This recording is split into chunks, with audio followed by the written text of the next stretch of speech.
prezident babam shuncha bizlar uchun qonunlar chiqarib qo'yibdi, lekin bu qonunga umuman nima qilmadi. Bizlarni Urgut sudi ham, shaharda sudi ham uydan chiq deydi.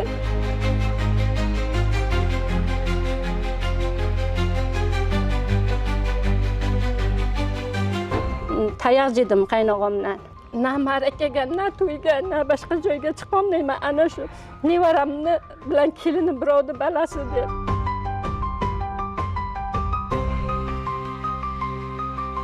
Kreditga uy olishgan va uyni o'zlarini nomlariga ola olmay, o'sha ukalari o'sha davlat ishida qayerdadir ishlab turdovoylari yurib turganligi sababli ukalarini nomiga olganlar va barcha to'lovlarni o'zlari qilganlar. Kimlar qilar ekan, huzurni kimlar ko'rar ekan? Bu tashkilotga borsam yopiq, bu tashkilotga borsam yopiq. Men muttaham bo'laman bu yerda. Mehnat qilgan muttaham bo'lamiz dehqon. Hali majbur ijrosi keladi uydan chiq deb. Mana shu oshxona uyim. Mana shu yerda o'zim remont qilib, kelin tushirishdan avval hammasini remont qildim. Mana shu yerda ikkita nevaracham tug'ilgan. Qonun ustuvorligi ta'minlanadi. Sog' bo'ling, salomat bo'ling do'stlar, o'zingizni ehtiyot qiling. Antikorrupsiya. Assalomu alaykum do'stlar, azizlar. Mana bugun biz Samarqand viloyati Urgut tumanidamiz. Aynan bizni tahriyatimizga akamiz murojaat qilib, mana shu o'zlarida bo'layotgan muammoni ijtimoiy tarmoqlarda yoritib berishimizni so'rashgan. Noroziliklari o'zlari bir 2016-yilda namunali uylar qurilgan bir vaqtlarda kreditga uy olishgan va uyni o'zlarini nomlariga ola olmay, o'sha ukalari o'sha davlat ishida qayerdadir ishlab turdovoylari yurib turganligi sababli ukalarini nomiga olganlar va barcha to'lovlarni o'zlari qilganlar, to'g'rimi? Xo'p, ana shundan keyin mana shu holat bo'yicha ukalarini fikri aynigan degan murojaat qilmoqdalar, ya'ni uyni boshqa odamga sotib yuborgan. Hozirgacha mana qo'llarida 2020-yilda yozib bergan tilxati, ya'ni o'sha arizasi bittamas yozilgan, işte uy bularga o'tkazib berilishi boshqasi bugungi kunga kelib, endi ukalari sotib yuborgan xaridor boshqa odam anaqa qilib nima qilgan? Sudga berganmi? Tojmahaldan olyapti hozir. Boshqa ikkinchi odam. Yo'q, Tojmahal hozir firmasi olyapti hozir shu uyda hozir. Firma to'xtatyapti shu odamga. O'sha odam firmaga o'tkazib turib, sudga berib uydan chiqarish masalasi qo'yilgan. Vaholanki mana bu xonadonda qurilgandan buyon sizlar yashab kelganmisizlar. Xo'p, mana hozir shu bo'yicha ichki ishlarga, prokuraturaga mana bu holat bo'yicha ariza berganmisizlar, yo'qmi? Ha, biz advokatga berdik, advokatimiz hozir ko'ryapti. Endi hali to'liq ma'lumot olganimiz yo'q, bizga javob yo'q hali. Hali javob bermadi. Yo'q, javob bergan yo'q hali. Faqat uchastkovoy bir sira so'radi, hech narsa bo'lgan yo'q hali. Hududiy inspektor ko'rgan. Mahalla uchastka inspektori Merganchanik. Xo'p, nima so'raysiz rahbariyatdan?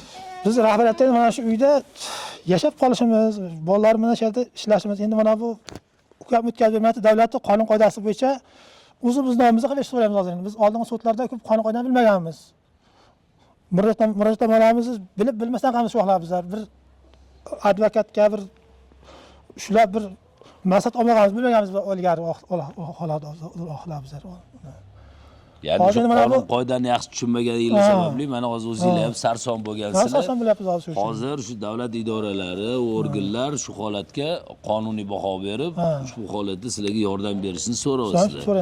Xo'p, mana qarang, shu 2016dan 22-yilgacha to'lov qilgan ekansizlar. Bu to'lovlar kimning nomidan amalga oshirilgan? Ukam nomidan bo'lgani uchun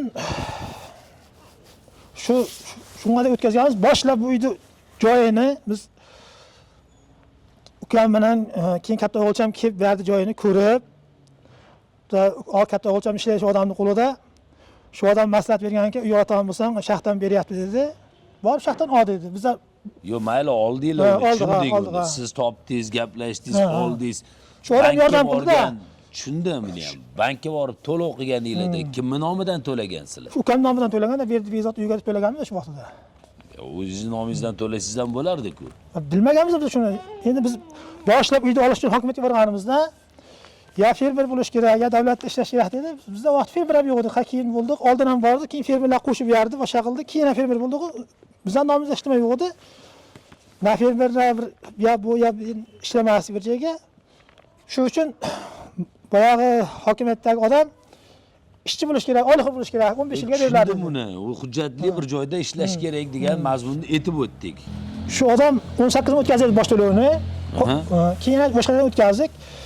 Keyin ukam aytdiki, "Gatak boy oylig'imdan dedi, kesomasini soliqqa dedi, katta o'tkazib turay dedi. Bolalar bozordan to'latuvdi. Katta o'g'ilchasi Xushvaqt Sardor bozorga chiqaydi, shu vaqt 14 dan boshlab to'latuvdi, men to'lab turay dedi. Ha, katta ma'lumot to'ladi. Endi qancha to'lagan bo'lsa, biz shu ishni balo qildik. Keyin 2020-yil qurilish qilganimizdan keyin u cho'pon chappa gapda uy meniki edi. Men nomimda men bermayman deyapti keyin u. Hop, nima uchun kezu birga gaplashib kelisholmadinglarmi? U borku bir ur xarakteri bor. Nomida ekan 12 bo'lar ekan, tamom shu. Qonunda shunaqa. Biz bilmaganmiz, shuni aytibman. Biz ishlanganmiz, misol bu yoqqa bitta gap bo'lganmiz, shu gap bo'yicha chiqib kelamiz bizlar endi. Hozir kim yashaysizlar bu uyda? Men, xotinim, katta o'g'ilcham, kelinim ikkita o'ram. İşte qonunni bilmaganimizni asosan yurtmizda hozir endi shu. Keyin mana bu mana shu uyni boshlang'ich to'lovidan tortib oxirgi puligacha to'liq o'zingizlar to'laganmisizlar? Ha. Uni qarangda, ma'lum haqiqatda oylikdan o'tkazgan, ma'lumroq. Keyin shular evaziga men unga fermer xo'jaligimiz bor, u yerlarni berdim. 15-20 ta mol bor, molxona qurgan mashaqda ularni berdim.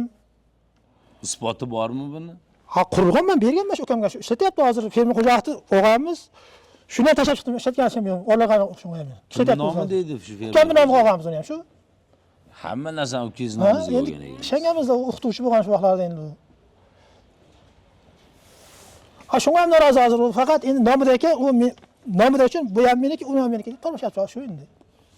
Bu bo'yicha biz albatta tegishli tashkilotlardan ma'lumot olamiz va Assalomu alaykum O'zbekiston ahli. Men Umurzoqova Orzugul. Mana shu yerga 2016-yildan beri yashayman. Mana shu uyda endi meni soddaligim, xo'jayinim soddaligi tufayli o'zimiz qaynog'amni o'qitib, o'shani nomiga uy oldik. So'g'in u kishi yillar davomida bachalarim bozorga chiqardi. O'sha hoji bobosi bachalaring bitta qo'nimxona deb xo'jayinimga sherdan uy ol deb tavsiya qilibdi. Kelib ko'rib ketishib sherdan uy olishdi. U uyda qaynog'am o'qituvchi edi, o'qirdi. Bizlarda nomimizga uy chiqmas ekan. Uni nomiga uy oldik keyin. Yillar davomida bachalarim pulni to'lab yurdi. Lekin to'lamadi demayman. Qaynog'am ham oylig'idan kam foiz oylik to'lab, keyin berdi biza. Bergan men bachalarim katta bo'lgandan keyin ularni uylik joylik qilib bo'lganimni qaynog'alarimni berdan men kelin tushirmoqchi bo'ldim. Ikkita o'g'lim bor. Katta o'g'limga Sardor sherga kelin tushirdim. Uyda remont qildik biza. Davlatdan katta kredit oldimda, uylarda remont qildim bu yerga. Xudoga shukr, hozir kelin tushirdim. Kelin tushirganimdan keyin o'g'lim aytdiki, "Aya, uyda o'zimizni nomimizga o'tkazib bersin" deb yana kredit oldida, kredit ustiga kredit olib, uyda kreditini yopdi. Unga doir qaynog'am tinch edi. Keyiniga boshlandi. Birdan kelib janjal qilib, "Uy meniki, kalitni ber" deb boshlab urush qilishni boshladi. Keyiniga u kishi meni uydan otdi, kelinlarimni amjamini chiqarib otdi. Berga nima keldi-yu, bizlarni uydan chiqarmaslikka qonun chiqarib berdi. Shu bilan yana bu kishi boshqa nimalarga berib, uyni sotib olib, hozir uyda endi sotdidagi, hozir u olgan uyda olgan odamimiz 6 kishi bilan sotib olib, mana bu yerda uydan chiq deb bizaga hozir nima qilib turibdi. Uydan chiqishga sud qarori chiqqanmi, kelib sizlarni bezovta qilyapti. Ha, uydan chiqarishga endi sudda odam kelib turib chiqinglar deb nima odam jo'natadiki, ha u kishida katta odamlari bor, nima prezidentda ham odamlari bor, keladida mana u ham ko'pida berdi, nima ombor qiladi deb dammadan kelib biri qo'yib biri kelib menga ana xalaqit berib majburiy ijrodan ham kelib gapirib ketdi. Endi men bilmadim u vaqtlari biza xo'jayin ikkovimiz 95-yil qaynonam bilan qaynotam ajrab ketib biza katta ekanmiz deb bularni uylik qildik, joylik qildik. 5 ta qaynog'a, Xudoga shukr bitta qaynsingil biza. Ana ularni men o'zim ham mayli, men ham shularni qatorida qo'lim kuyib non pishirib, osh qilib, pilla boqdim, tamoqqa egib shularni shu darajaga yetkazib, bugungi kunda mana tayoq yedim qaynog'amdan. Demak, qarang, ular nima uchun mana boshida undan oldin yaxshi edi deyapsizlar. Nimani o'rtada? Masalan, bu uy meniki deyish uchun nimani, masalan, misol qaynog'amni aybim, meni ikkita o'g'lim bor. Hammasiniki bitta o'g'il. Xudoga shukr, hammasini moli, uyi, joyi, qurilish. O'zimiz jemay xo'jayin ikkov ularga jiydirdik, kiydirdik. Qaynog'amni o'qitib, mulkdor qilib, даже bolalarini to'yiga dor o'tkazib berdik. Ikkita qaynog'am Rossiyaga ketsa ham ularga dor bosh bo'lib hammasini uylik joylik qildik. Lekin bugungi kunda meni tashrim boshlangan vaqtda hammasi qochdi. Davlatdan kredit olib, ana qiynaldim. Xudoga shukr, Allohga shukr berganiga, prezidentimga rahmat. Mingdan ming. Prezident bolam shuncha bizlar uchun qonunlar chiqarib qo'yibdi, lekin bu qonunga umuman nima qilmadi. Bizlarni Urgut suviti ham, shaharda suviti ham uydan chiqdi edi. Shuncha mehnat qilgan odamlarga qayerga ana yozilgan. Prezident bolam yoshlarga imkoniyat berdi edi. Yoshlarni oyog'idan cholsa puli borlar, militantlar, boyvachchalar, yoshlar qanday kun ko'radi? Mana bu yerda biz 6 kishi yashaganmiz. Nevaram bor, kelinim bor, birovni balasi. Ko'rsangiz hozir darvoza tiqilsa nevaram qo'rqib qolgan. Ona urush qilgani keldi, bolalar keldi deydi. Na marakaga, na to'yga, na boshqa joyga chiqolmayman. Ana shu nevaramni bilan kelinim birovni balasi deb. Prezident bovajon, meni ishimni hal qilib bering.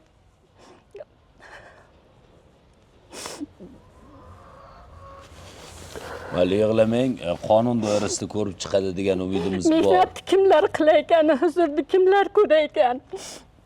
Pulim bor deb boyvachchalar ish qilsa-yu bu yerda dehqon bilan nima bo'lganlar bittalab yerni tintalab pilla bog'ib, tamoki egib, rivojlantirib, O'zbekistonni yoshlarini qancha nima qilgan bo'lsa-yu, men muttaham bo'lamanmi bu yerda? Mehnat qilgan muttaham bo'lami dehqon?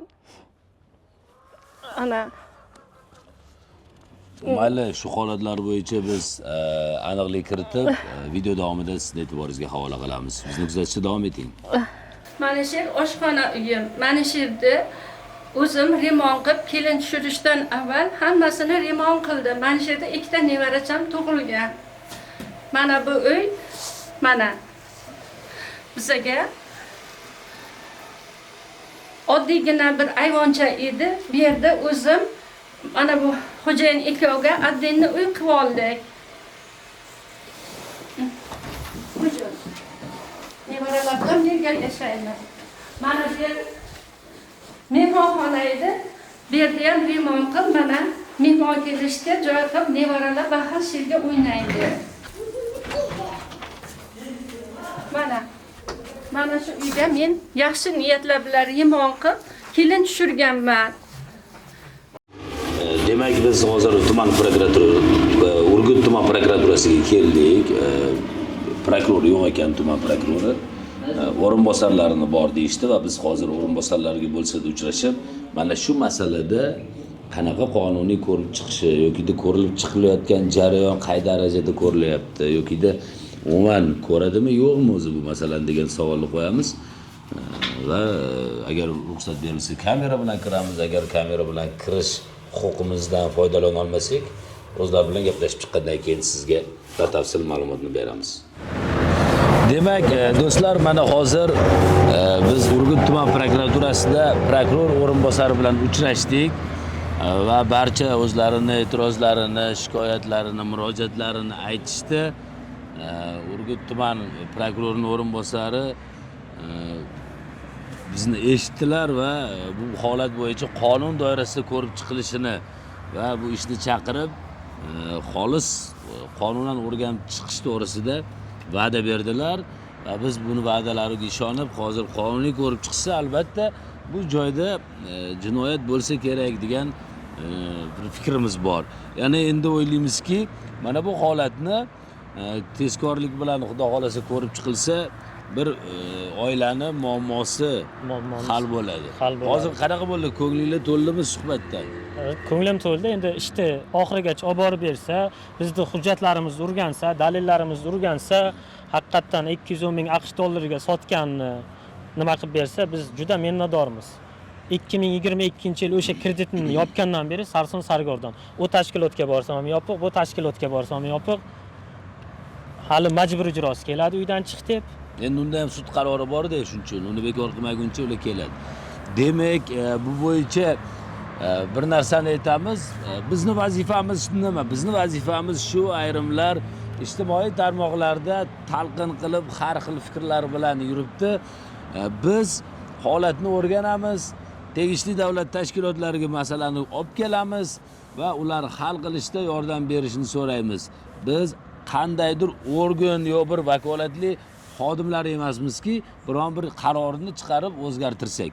Biz sababchi bo'lamiz va shu masalalarni olib kirib ko'rsatib, mana hozir o'zingizlar oldida bo'lgan holatdagi xizmatni ko'rsatib beramiz. Hozir bizning xizmatimizdan rozimisizlar? Rozimiz. Shuning uchun men sizga murojaat qildim aka. Hozir bizda kamchilik qolmadimi, norozilik tomonida yo'q, norozi tarafimiz yo'q aka. Demak, bu holat bo'yicha ko'rib chiqishadi va o'ylaymizki, qonun ustuvorligi ta'minlanadi. Sog' bo'ling, salomat bo'ling do'stlar, o'zingizni ehtiyot qiling. Антикоррупция.